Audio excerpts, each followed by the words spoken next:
오늘 함께 나눌 말씀 마태복음 6장 9절부터 13절까지입니다. 우리 같이 봉독하시겠습니다. 그러므로 너희는 이렇게 기도하라. 하늘에 계신 우리 아버지여, 이름이 거룩히 여김을 받으시오며 나라의 임하옵시며 뜻이 하늘에서 이룬 것 같이 땅에서도 이루어지이다. 오늘날 우리에게 일용할 양식을 주옵시고 우리가 우리에게 죄 지은 자를 사하여 준 것 같이 우리 죄를 사하여 주옵시고 우리를 시험에 들게 하지 마옵시고 다만 악에서 구하옵소서. 나라와 권세와 영광이 아버지께 영원히 있사옵나이다. 아멘. 오늘 이 시간 본문 말씀 가지고 우리에게 일용할 양식을 주소서라는 주제로 함께 은혜를 나누도록 하겠습니다. 먼저 신명기 8장 3절 말씀 제가 읽겠습니다. 너를 낮추시며 너로 줄이게 하시며 또 너도 알지 못하며 네 열조도 알지 못하던 만나를 내게 먹이신 것은 사람이 떡으로만 사는 것이 아니요 여호와의 입에서 나오는 모든 말씀으로 사는 줄을 너로 알게 하려 하심이니라. 아멘. 이 말씀은 이제 신명기 곧 이스라엘 백성들의 광야 생활을 마치고 가나안 땅에 들어가기 직전에 요단강 반대편에서 모세가 하나님의 말씀을 대언하면서 마지막 고별 설교를 하는 그런 내용입니다. 이미 이들은 40년 동안 만나의 맛을 봤습니다. 광야에서 많은 시련도 겪었습니다. 이때 그 모세는 이 이스라엘 백성들에서 여러분들을 낮추시고 또 때로는 여러분들을 줄이게 하시며 때로는 어떤 불안감 또 두려움 긴장감 이런 모든 것을 주신 것은 그리고 그들에게 그 열조도 알지 못하던 만나를 주신 이유는 사람이 떡으로만 사는 것이 아니요 여호와의 입에서 나오는 모든 말씀으로 사는 줄을 너로 알게 하려 하심이라 이렇게 말씀하고 있습니다. 이스라엘 백성들 광야에서 많이 고생했죠. 애굽에서 나와서 홍해를 건넜습니다. 이제 광야 길을 걷기 시작했는데 어느 정도 가다 보니까 가지고 나온 양식이 점점 떨어집니다. 이제 며칠분 안 남았어요. 그들은 긴장하겠죠. 이 광야에서 얻을 것이 없는데 먹을 것 없는데 물도 없는데 우리 어떻게 살지? 그래서 이들은 그 애굽에서 나온 지 얼마 안 된 상태부터 그들 눈에 보이지 않는 어떤 마음의 두려움, 또 눈에 보이는 어떤 현실, 점점 고갈돼가는 이런 모든 것을 보면서 두려움이 임하기 시작합니다. 그래서 그들은 그때부터 애굽으로 돌아가자. 마치 어린아이들이 외출했다가 하루 이틀 지나면 엄마 집에 가자 하듯이 애굽으로 돌아가야 산다. 식량 점점 떨어지는데 물도 없는데 양식 없는데 우리가 며칠을 여기서 견딜 수 있을 것인가? 이 양식 떨어지기 전에 우리 빨리 애굽으로 돌아가자. 이때 하나님께서 그 이스라엘 백성들에게 만나를 내려주셨죠. 그리고 그렇게 하시면서 너를 그렇게 낮추셔서 때로 고민하게 하시고 또 고통스럽게 하시고 긴장하게 하고 두렵게 하는 이런 모든 것, 때로는 그 양식이 떨어지는 가운데 줄이게 하시는 이런 모든 속에서 하나님께서 만나를 주신 것은 사람이 떡으로만 사는 것이 아니다. 그게 불안하고 불편하고 또 이제 곧 죽는 것 아닌가, 우리 다 여기서 끝나는 것 아닌가 하는 그런 느낌이 들 때 그때 하나님께서 너희에게 만나도 주시고 광야에서 물도 주시고 필요한 것 다 채우심을 통해서 내가 누구인지를 알게 하게 한 하나님의 뜻이었다. 떡이 눈앞에 없다 할지라도 하나님의 그 도우심으로 만나를 먹여주신 것 같이, 물이 없다 할지라도 하나님께서 그 반석에서 물을 내신 것 같이 사람이 눈에 보이는 떡으로만 사는 것이 아니라 여호와의 입에서 나오는 모든 말씀으로 살 수 있다. 바꿔 말하면 하나님께서 함께 하실 때, 하나님과 우리가 함께 할 때 우리는 살 수 있다는 것을 알게 하기 위해서 때로는 하나님께서 그들을 낮추시기도 하고 두렵게도 하시고 고통스럽게도 하시고 줄이기도 하셨다는 이 말씀을 모세를 통해서 하고 계십니다. 우리는 이 세상 살아갑니다. 우리 장로님께서 아까 기도하실 때 사계절 말씀하셨어요. 추나추동. 우리 인생도 거기에 따라가면 참 좋은데, 봄이 오면 좋은데 때로는 여름도 있고 가을도 있고 이제 겨울이 오게 되면 모든 남은 집은 떨어지게 됩니다. 그러나 나무는 죽지 않습니다. 우리는 그 겨울이 왔을 때, 인생의 겨울이 왔을 때, 또 인생의 마무리될 이런 어떤 상황이 됐을 때 우리는 그 시절을 어떻게 해야 될까? 우리 사람들은 여전히 떡으로만 사는 것 같이 육신의 생명을 위해서 그것만을 지키기 위해서 애를 쓰고 살지만은 우리가 잊어버리는 것은 여호와의 입에서 나오는 모든 말씀으로 사는 줄을 하나님께서 우리에게 알게 하시기 위해서 때로는 혹독한 겨울도 주시고 또 어려움도 주시는 이 상황을 살펴야 될 줄 믿습니다. 그리고 우리 인생을 살다가 마지막 모든 여정 끝내고 주님 앞에 갔을 때 우리는 또 다른 세계, 영원히 죽지 않고 고통 없고 한숨 쉬는 일도 없고 죽는 일도 없고 그 속에서 진정한 복락을 누리는 그런 세계를 바라볼 수 있다면, 그저 믿는다면 우리 인생 살아갈 때 지나치게 이 세상의 떡으로만 의존하지 않고 물질만 의존하지 않고 우리가 기쁘게 매일매일을 살아가게 될 줄 믿습니다. 우리는 우리 인생에 겨울을 맞아들일 준비를 해야 되죠. 또 겨울 지나서 모든 잎 떨어졌지만 봄에 새 잎 일어나지, 우리가 인생을 살면서 어떻게 살까? 주님께서 우리를 오라고 하실 때가 다 되면은 우리는 기꺼이 그 모든 것을 순응하면서 주님과 나를 제가 준비하고 있습니다라고 하면 좋은데, 우리는 너무도 점점 썩어져가는 그 동아줄을 붙잡고서 어떻게든 더 살아보려고 애를 쓰는 그런 모습은 아닌가. 우리에게, 오늘날 우리에게 일용할 양식을 주옵소서 할 때 양식 필요하죠. 그런데 사람이 떡으로만 사는 것이 아니라는 것을 잘 알고 있습니다. 우리 삶에 어떤 위기 상황이 오고 스트레스 받게 되면 입맛 뚝 떨어지죠. 떡만이 아닌, 육신의 양식만이 아닌 내 삶 전체를 힘있게 할 수 있는 어떤 또 다른 하나님의 말씀을 통해서 오는 우리 내면에 채워지는 양식이 또 필요하거든요. 오늘 제가 이 말씀을 준비하면서 살펴보니까 내용이 굉장히 많아요. 육의 양식에 관한 것도 많고 영의 양식에 관한 것도 많고, 이거 어떻게 할까 많은 자료를 두고서 이거 어떻게 설교를 해야 되나 하다가 한 주 더 해야 되겠다 싶었는데 한 주를 더 해도 너무도 많은 분량이에요. 그래서 이 말씀을 제가 준비하면서 제가 굉장히 은혜를 많이 받았어요. 야, 하나님께서 우리 이렇게 사랑하시는데 내일 일을 염려하지 말라고 하신 그 이유가 있는데, 예수님께서 내일 일을 염려하지 말아라. 내일 일은 내일 염려하고 오늘 걱정으로 충분하니까 그렇게 여러 가지 염려하지 말고 살아라. 그것이 또 우리 삶 속에서 필요한 생명의 양식 아니겠습니까? 근데 우리에게 네 개의 양식을 달라는 것이 아니라 오늘날 우리에게 일용할 양식을 달라고 말씀하고 있어요. 우리에게. 우리 주변을 돌아봐야 돼요. 나도 돌아볼 수 있어야 되고, 우리 주변에 있는 사람들 누군가 내 도움이 필요한 것이 아닌가? 그들에게 육의 양식과 영의 양식과 어떤 심리적인 양식과 어떤 필요한 도움의 양식이 모든 것이 다 필요한 것인데, 우리 어떻게 인생을 살아가야 될까? 예수님 시몬의 집에 초청받아가지고 가셨을 때 그때 이 여인이 몸 파는 여자였어요. 가서 예수님 앞에 무릎 꿇고서 그 발 위에 눈물을 쏟습니다. 뚝뚝 흘리면서 그 눈물 속에 수많은 스토리가 있는 거예요. 글로 된 것도 아니고 단지 신체적으로 흘리는 건 눈물인데, 그 눈물이 예수님 발등에 떨어질 때 예수님께서 무엇을 느끼셨을까? 그래서 예수님께서는 그에게 또 다른 생명의 양식을 주십니다. 그에게 필요한 양식. 예수님 발등 적신 것이 못내 송구스러워서 자기 머리털로 발을 닦습니다. 예수님께 향유를 붓습니다. 이때 그를 초청했던 시몬의 집에 있던 주변 사람들이 세상에 뛰어난 선지자인 줄 알았더니 저는 죄인 같은, 저 죄인, 아주 못돼 먹은 저 여인을 알아보지도 못하고 거기 가만히 있다고 뭐 즐기나? 이렇게 비난할 때 예수님께서 그들을 바라보면서 이렇게 말씀하십니다. 그를 초청한 시몬에게, 나를 초청했으면, 나를 진정으로 손님으로 여긴다면 마땅히 음식만이 아니라 일반적으로 초청했을 때, 손님을 초청했을 때 가장 기본적인 것은 해줘야 되지 않겠냐. 누구 초청했으면 기본적으로 발 씻을 물은 주는 것인데 내게 발 씻을 물도 주지 않았다. 다른 것은 아무 관심이 없는 거예요. 이분 대단하다니까, 이분 초청해가지고 내가 뭔가 거기서 떡국물 좀 얻을까 해가지고 거기에 관심이 있다 보니까 가장 기본적인 것을 이루지 않은 겁니다. 예수님께서 말씀하십니다. 너는 나를 초청했고 손님으로 나를 초청했지만 내게 발 씻을 물도 주지 않았다. 이 여인은 대신 그 눈물로 내 발을 씻겨줬다. 그 여인에 대한 이야기입니다. 처음으로 사람 대접받은 거예요. 처음으로 생명의 양식을 느낀 거예요. 항상 손가락질 당하고 조롱당하고 자기 인생 처량해서 눈물도 많이 흘렸던 그 여인이 예수님 만난 다음에 너무너무 행복했던 거예요.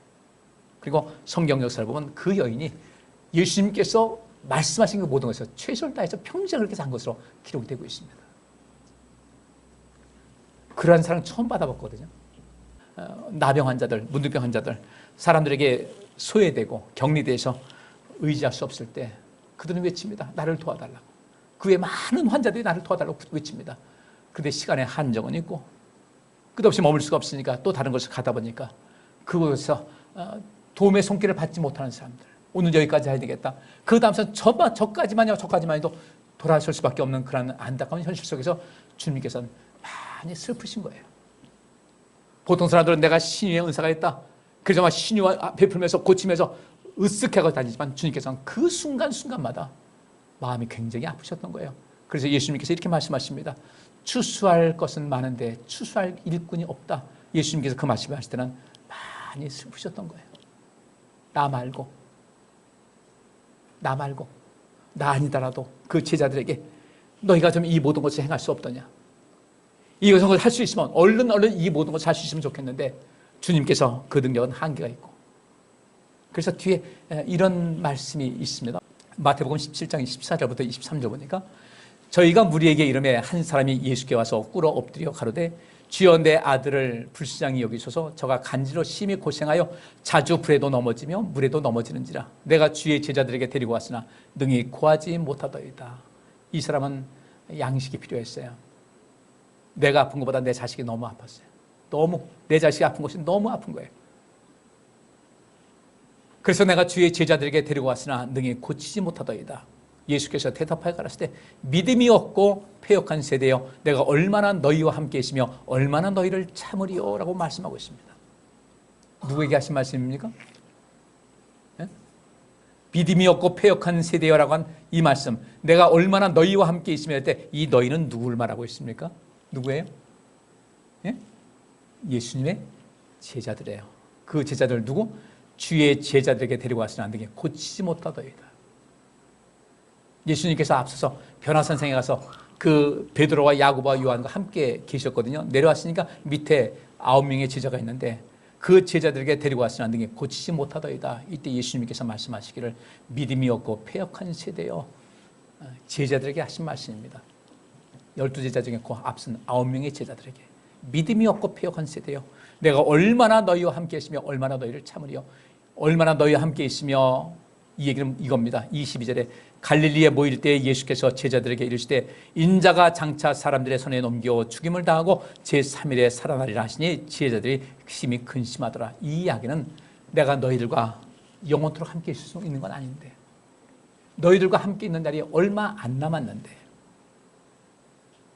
이제 내 뒤를 따라서 아버지께서 내게 하나님 나라를 맡기신 것 같이 나도 너희에게 하나님 나라를 맡겼는데 너희들도 빨리빨리 이 일을 행해서 나 혼자 감당할 수 없어 나는 마음이 너무 슬프고 지치고 이런 가운데 있는데 내일 빨리 이 일을 행해서 이 세상에 양식을 줘야 되지 않겠나. 우리에게 일용할 양식, 끊임없이 우리에게 일용할 양식을 달라고 호소하고 애타게 고통하는 이런 모든 사람들이 있는데 그들을 돕는 것이 우리가 해야 될 것이 아니냐. 우리는 보통 주기도문 하면서 오늘날 우리에게 일용할 양식을 주옵시고 할 때 그냥 단순하게 양식을 이야기하지만은 실제로 그 양식이 그것이 부족해서 저 이거 먹고 나 죽을 수밖에 없다. 매일매일 길가에서 재활용품 주워다가 파는 사람들 100원짜리 동전 하나가 그렇게 귀한 거예요. 내가 지금 모든 생활 속에서 일용할 양식이 있으니까 다들 그렇게 사는 것 같이 생각하지만 실제로는 그렇지 않다는 거죠. 내 생활이 편안하니까 다 문제가 없을 것 같다. 그렇지 않다는 거죠. 사람들은 다 나에게 편안하게 살고 있으니까 난 천국 갈 것이다. 이것도 아니라는 겁니다.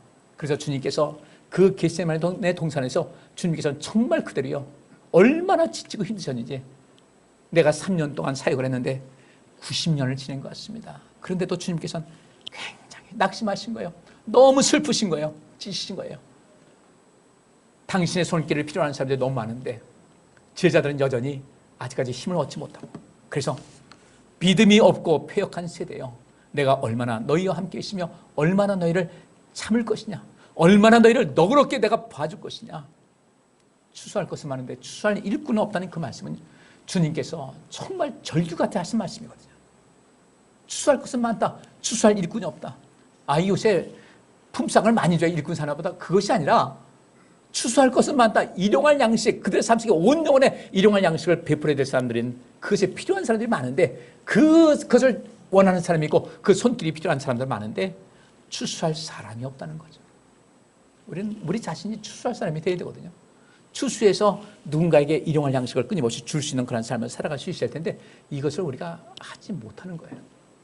그래서 예수님께서는 그 많은 환자를 고치시면서 고침받는 사람 보면 기뻤겠지만 여전히 당신의 손길이 필요한데도 불구하고 그들에게 계속해서 뭔가 줄 수 없는 이런 이 상황 속에서, 시간적인 제약 속에서 예수님께서는 매번 슬프시고 피곤하시고 가슴 아프셨을 거라는 거예요. 예수님께서 십자가의 고통을 앞에 놓고서 많이 고민하셨습니다. 내 마음이 심히 외롭고 불안하고 두렵고 공포심이 있고 너무 힘들다. 제자들에게까지 그 말씀하셨어요. 내가 너무 힘들다. 내가 너무 슬프다. 내 마음이 심히 고통스럽고 내가 두렵다. 나를 위해서 기도해 달라고 했음에도 불구하고 제자들은 그 마음을 몰랐어요. 그래서 그 얘기를 하는 겁니다. 하나님, 이 잔을 내게서 피하게 하옵소서. 도망치고 싶었던 거예요. 앞으로 일어날 일이 어떤 것인지 알기 때문에. 그럼에도 불구하고 주님께서 어떻게 해요? 그래서 내 죽음을 통해서 온 영혼의 영원한 생명에 그 양식이 필요한 사람들에게 내가 그들에게 양식이 되어줄 수 있다면 나는 기꺼이 그 길을 가겠다고 하신 거죠. 우리는 성경을 읽을 때 그냥 글로만 읽지 말고 그 장면을 한번 좀 봤으면 좋겠어요. 우리는 예수님께서 많은 병자를 고치셨다. 아, 우리 예수님께서 이런 능력 있는 분이시다. 아, 참 감사다. 이룰 수 있다. 근데 그 주님께서는 그 현장 속에서 늘 외로우셨고 늘 슬프셨어요. 왜 엘리야는 하늘에서 불이 내리고 땅에 3년 6개월 동안 비가 안 오다가 기도하니 비가 내렸을 때 의기양양해가지고 인생을 힘있게 살아갈 텐데 왜 그 이세벨이 내가 너 죽여버리겠다는 그 말에 낙심이 돼가지고 아주 축자고 강요하고 마음 먹고 광야로 갔을까? 왜 엘리야는 승리했는데 하늘에서 불이 내렸는데 기도가 응답됐는데 왜 그런 마음이 그렇게 슬펐을까? 왜 그렇게 그런 피곤하고 지쳤을까? 그 엘리야의 마음이 예수님의 마음이었을 것 같아요. 아무리 애써도 변화가 되지 않는 이스라엘 백성들, 하늘에서 불이 내렸어도 전혀 반응이 없이 오히려 자기를 죽이겠다고 나서는 최고의 권력자 아합과 그 이세벨을 봤을 때 그런 너무 슬펐어요. 그동안 애쓴 모든 것이 다 무너진 것 같은 그런 마음 때문에 그런 낙심한 가운데 완전히 깊은 우울증 빠져가지고 죽겠다고 광야로 갔는데 우리 하나님께서는 그를 그냥 내버려두지 않으셨죠.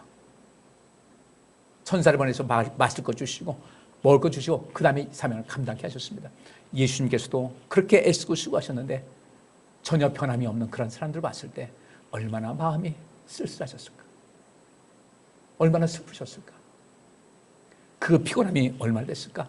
그래서 여기 있는 말씀대로 믿음이 없고 패역한 세대여 내가 얼마나 너희와 함께 있으며 얼마나 너희를 참으리요. 우리가 이제는 주님을 대신해서 우리 예수님께서 우리에게 하나님 나라를 맡기셨으니까 주님께서 내가 너를 보면 힘이 난다. 너를 보니까 기운이 난다. 이런 마음을 안겨주시는 여러분 될 수 있기를 주의 이름으로 축복합니다. 성경 참 우리에게 많은 것을 시사하고 있어요. 우리가 글로 쭉 읽다 보니까 그런가 보다 했는데 이런 것이 되는 거예요. 그리고 예수님께서 그냥 꾸짖으시니까 귀신이 나갔습니다. 예수님께서는 너희도 이거 할 수 있잖아 이거예요. 추수할 일꾼이라는 것은 바로 이렇게 귀신 들려가지고 고통받고 있는 이 사람들, 그 귀신을 쫓아낼 수 있는 힘이 있잖아. 나와 같이 있었잖아. 할 수 있잖아. 근데 왜 안 되는 거야? 너 믿음이 없어. 패역한 세다 같은 얘기입니다. 이 패역하다는 그 이야기가 니아스트레포라는 그 단어인데 왜곡되다, 그릇되다, 옳은 길에서 벗어나 빗나간다는 뜻입니다. 예수님 제자들은요, 예수님의 그 마음을 다 알지 못했어요. 예수님께서는 이 세상을 살리고 이 세상의 육의 양식과 영의 양식해서 이 땅에서도 살리고 영원한 생명을 주기 위해서 그렇게 애쓰셨는데, 그리고 고통받는 사람들을 위해서 그렇게 수고하고 애쓰셨는데 이들은 주님의 마음이 없었어요. 고통받는 사람들의 마음, 그것을 이해하기보다는 자기들의 어떤 권세, 나 이런 사람들인데. 그리고 이 본문 말씀 뒤에 어떤 얘기가 있냐면 그들이 걸어가면서 또 이런 얘기를 합니다. 누가 크냐? 그 얘기를 나눕니다. 주님께서 한 말씀 안 하시지만 슬프신 거예요. 아프신 거예요. 우리 하나님께서 우리 성도님들 부르셨습니다. 나 때문에 주님 슬퍼하게 하지 마시고요. 나 때문에 주님 피곤하게 하지 말고 가슴 아프게 하지 마시고 우리 예수님의 뒤를 잘 따르는 성도님들 되시기를 주의 이름으로 축복합니다. 그럼 어떻게 닮아갈까? 어떤 동물 훈련시키는 사람이 그런 얘기를 하더라고요. 강아지들 키울 때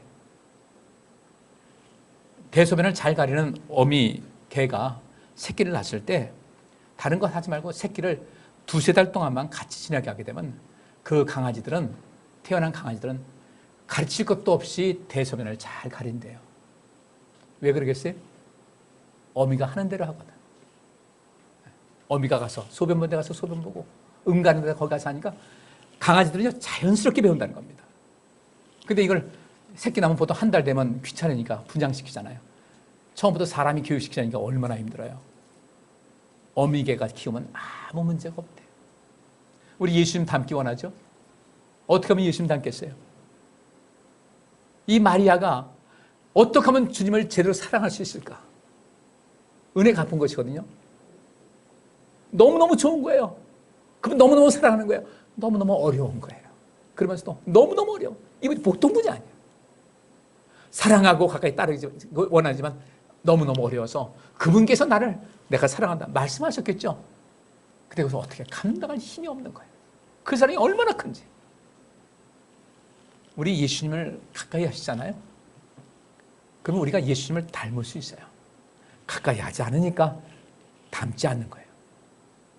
예배드리기 힘쓰고 기도 생활하고 말씀 가까이 하고 하다 보면 그 마음을 우리가 주님께서 더 기뻐하실 삶을 살기를 원하는 마음으로 그렇게 살아가다 보면은 우리 주께서, 우리 성령께서 우리를 도와주셔서 예수님 닮게 하거든요. 근데 그 길을 우리는 포기하고 있는 건 아닌가. 주님의 안타까운 마음, 안타까워하시는 그런 마음을 우리가 좀 이해해야 될 줄 믿습니다. 우리는 그냥 대박만 바래요. 예수 믿고 내가 복 받고 병 낫고 능력 받고 이것만 얘기하는데 우리 예수님은 그 일생이 많이 슬프셨어요.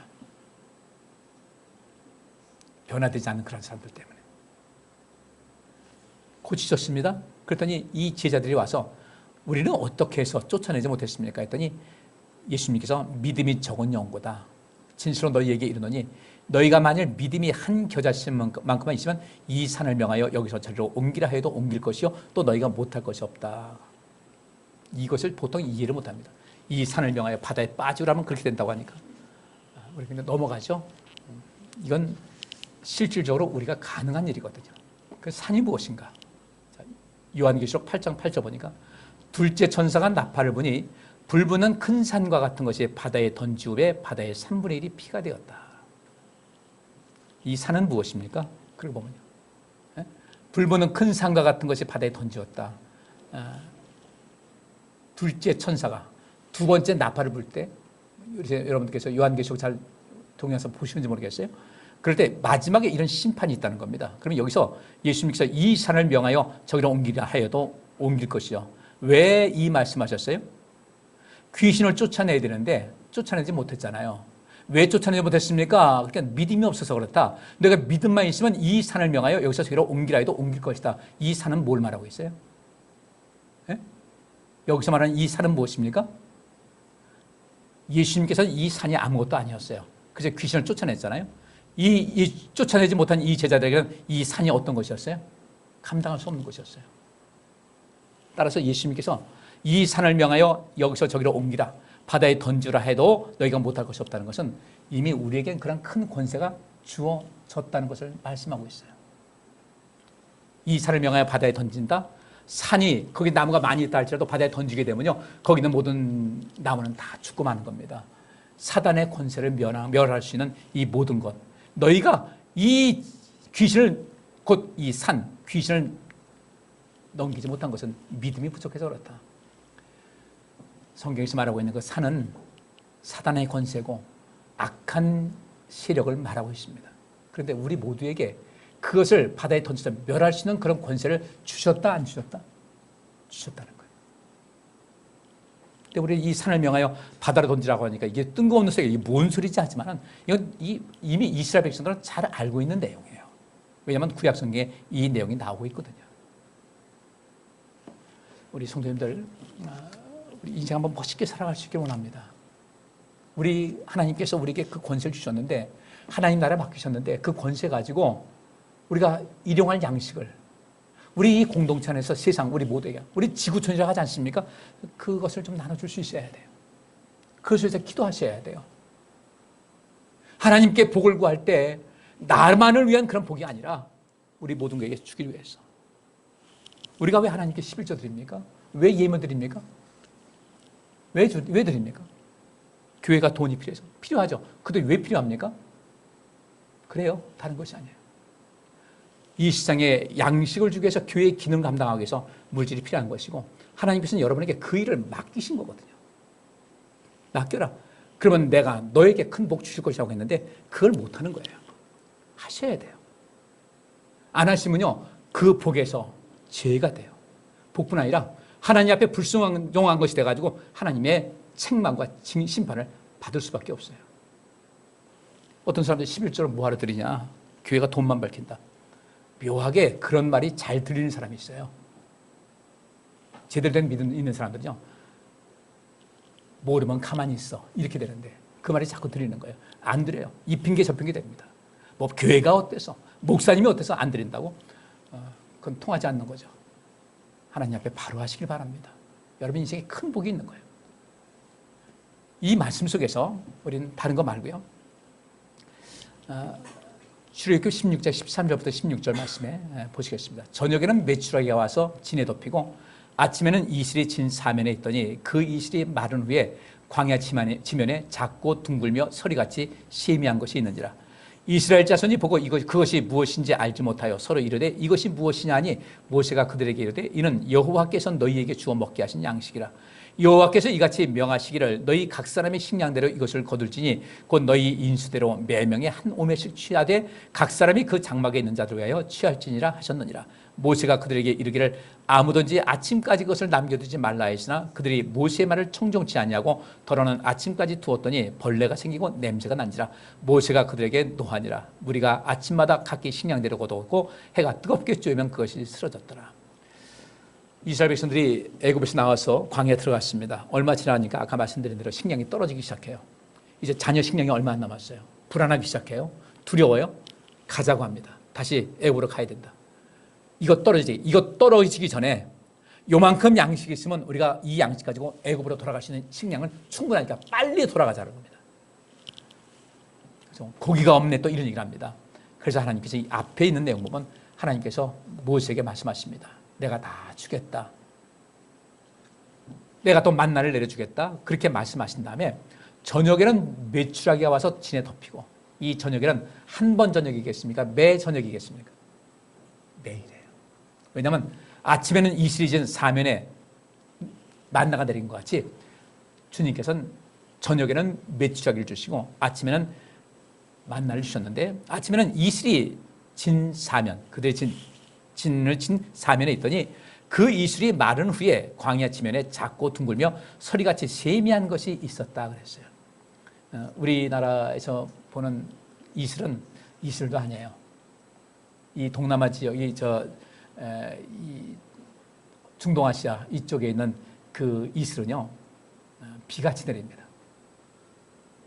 우리는 아침 이슬 풀잎에 보면 아주 낭만을 느끼죠. 시가 생각나고. 그런데 이쪽 지역에는 기후상 식물이 자라기 위해서 항상 이슬이 가득합니다. 허영희 목사님이 제가 교회 갔을 때 그 모로코죠.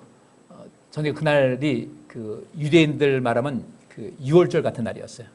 저녁에 다 양고기를 사가지고 양고기 파티를 하는데 제가 고기 굽는 동안 그 앞에 있는 잔디를 걸었어요. 잠깐 걸었어요. 잔디 요만하니까 나와보니까요, 신발 윗등이 다 젖었어요. 비가 온 것도 아니었어요. 이슬이에요. 이슬이 그렇게 내렸다? 그러면 그 이슬이 내렸는데 이슬이 마른 다음에 보니까 광야 지면에 작고 둥글고 서리같이 세미한 것이 있었던 거예요. 이것을 보고 무엇냐 했더니 모세가 그들에게 이르되 이는 여호와께서 너희에게 주어 먹게 하신 양식이다. 과하게 거두지 말고 한 사람이 한 오멜씩을 거둬라. 충분하다 그랬어요.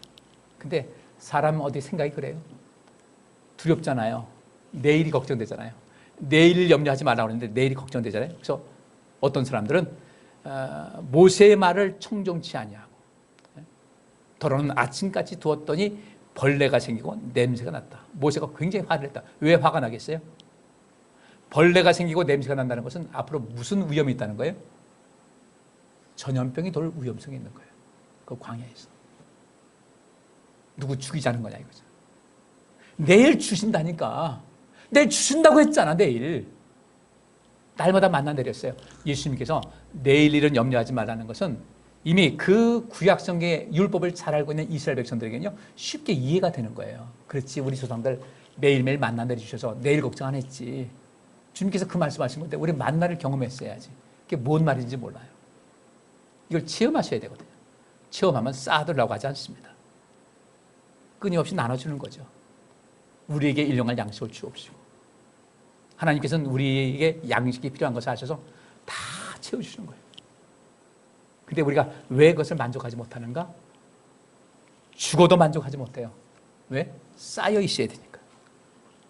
쌓여 있어야 되니까. 쌓여 있어야 되니까 누군가에게 도움을 줘야 되는데 도움 주는 것을 하질 않아요. 계속 움키고 있습니다. 이것이 문제인 거예요. 그래서 책망받는 겁니다. 오늘날 우리에게 일용할 양식을 주옵시고 주님께서 하신 말씀. 우리 모두를 위해서 일할 사람이 필요하다는 거죠. 주님은 혼자서는 안 되니까. 그래서 주님께서 그 제자들을 책망한 겁니다. 언제까지 너희를 기다려야 되겠냐. 할 일이 이렇게 많은데. 우리 성도님들 손 놓고 있다. 주님 마음 아파하셔요. 주님 슬프게 해드리지 마시고 우리에게 일용할 양식을 주옵소서 간절히 기도하는 것은 단순한 양식의 문제가 아니라 어떤 사람의 삶의 질을 높이고 우리 인생을 온전하게 살아가기 위한 그런 수고가 우리에게 모두에게 필요하다는 겁니다.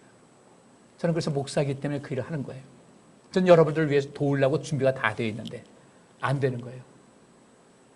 어떤 분은요 심리적으로 굉장히 불안해서 어려움이 있습니다. 제가 얘기했습니다. 약만 의지하지 마세요. 약은 또 다른 약을 불러드립니다. 내가 어디 앉아서 약 먹습니다.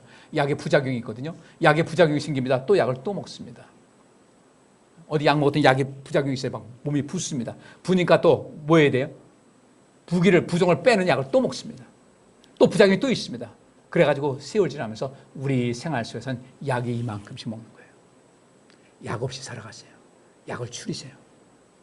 하나님 의지하세요. 하나님 바라보고 사세요. 하나님께서는 우리에게 양식이 필요한 것을 아시기 때문에 만나를 내려주셨어요. 언제까지? 이스라엘 백성들 가나안 땅에 들어와서 그 농사한 것 첫 열매가 딱 주어서 그들이 그 곡식을 먹기 시작할 때 만나가 딱 그쳤습니다. 양식 떨어지니까 만나 내려주셨고 양식 얻을 때 되니까 만나 그치셨어요. 우리 삶은 어떻게 살아갈까? 우리는 어떻게 하면 인생 멋있게 살까? 우리의 뒷모습 보면서 저 사람은 너무 아까운 사람이라고 말할 수 있는 그런 모습이 과연 나는 준비가 되고 있을까? 관심 가지시길 바랍니다. 오늘 저는 이 성찬식을 합니다. 떡과 포도주입니다. 양식이고요. 이것은 사도 바울이 고린도전서 11장에 말하고 있는데 그때는 이 식사 시간과 성찬식이 겸해 있었습니다. 근데 바울이 그들 고린도 교회를 많이 책망을 합니다. 너희가 왜 교회를 분열시키려고 하느냐. 이 성찬식이라는 것은 식사를 하면서 예수 그리스도의 그 고난을 기억하고 예수님의 희생을 기억하면서 먹고 마시면서 예수님을 깊이 생각하고 기억하면서 예수님께서 하신 것 같이 그 추수할 일꾼을 찾으시는 그런 간절한 마음같이 추수하는 일꾼이 돼서 한 생명이라도 더 온전케 하고 그들의 영혼의 생명의 양식을 부어줘야 될 텐데 어떤 사람이 일찌감치 와서 먼저 먹고 먼저 마셔서 배불러 죽겠다고 하고 취해 있는데 나중 오는 사람 보니까 먹을 것이 없더라 이거죠. 우리에게 일용할 양식을 주옵시오라고 기도하면서도 거기 같은 공동체 안에서 좀 더 기다렸다가 같이 먹으면 늦게 오는 사람들 먹을 것이 없는 이런 상황이 되면 안 되는데 그렇잖아요. 늦게 오더라도 먹을 것 있어야 우리에게 일용할 양식을 주옵시고 기도하는 것이 응답이 되지 않습니까?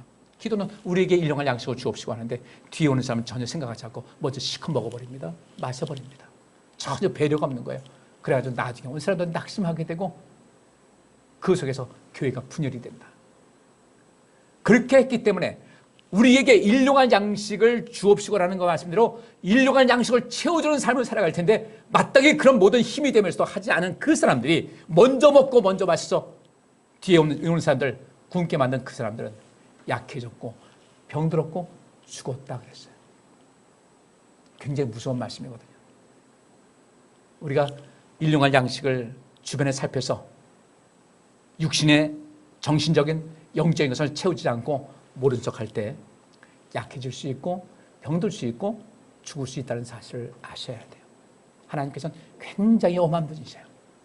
신앙생활 이제 막 신앙생활 처음 한 사람이 몰라도 적어도 몇십 년 됐으면요 우리는 이 철든 신앙인 되셔야 됩니다. 그래야 우리 인생이 온전하게 되는 거예요.